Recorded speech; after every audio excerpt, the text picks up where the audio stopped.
I want you to think about managers or bosses that you've worked with before. Why is it that there's a good chance you had a few where you're like, I would move mountains for this person. I would do anything they ask. I would work harder.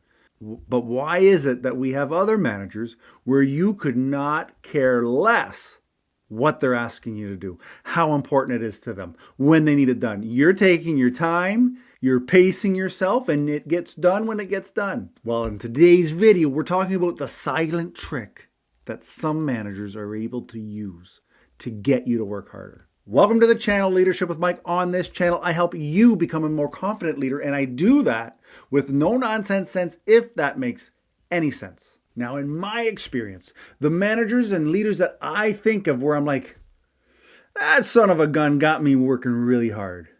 Here's what they did, or here's what they offered. First, they were firm. They knew what they wanted, they knew what they needed, they knew what they could expect of you. They weren't flip-flop. It wasn't, okay, if you got a moment, it was this needs to be done, and this needs to be done today, tomorrow, whatever it might be. But they were firm in the requests. That said, they were also fair. I have a saying that I like to use, firm but fair. The managers that I ended up working so hard for, they were firm, but they were always very fair. If you had something to bring up, if you had a discussion point, they were there, they would listen to it, and then they would fairly move forward.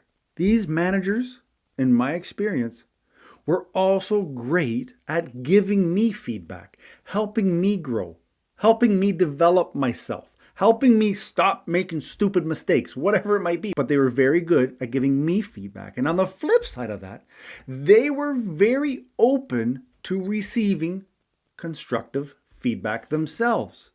This isn't where you just say you're crap at your job. No, they were, if you had a point to say, like, we should try this, or when you do this, it doesn't really help the situation. They were open to feedback like that.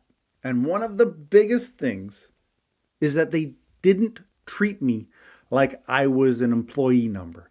They didn't treat me like I was a machine. They treated me like I was an equal, like I was part of their team, and they, more importantly, were part of my team.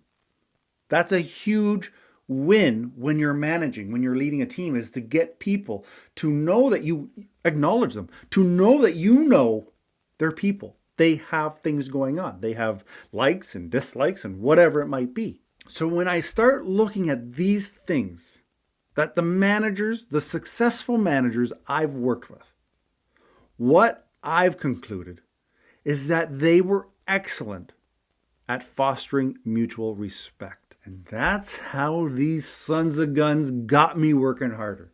They made it so I had to respect them. They didn't force me. But because of the way that they showed me respect, they treated me with respect, I had no choice but to give it back to them. I had no choice but to do the work that was asked of me and do it a little bit better because I liked the way that they treated me, and we as people feel the need to reciprocate. We feel the need to give back. If somebody is giving you a gift, there is an internal need to say, I have to give something back. Whether that be an actual gift back, whether that mean respect or trust or a thank you or just common courtesy. We as a society, as people in general, we have to give back to people that give to us. I remember my first restaurant job working at Eastside Mario's. Hey, bada boom, bada bing.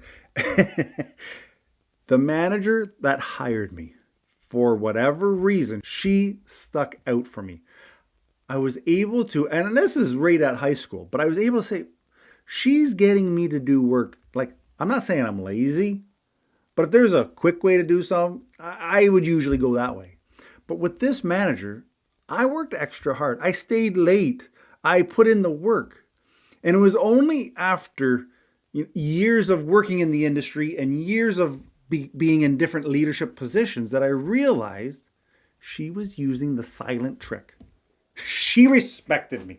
She gave me respect. And then she got me to do the work. Some managers, they just know how to motivate people. They just know how to get the job done. Where other leaders, They got this other little secret, charisma.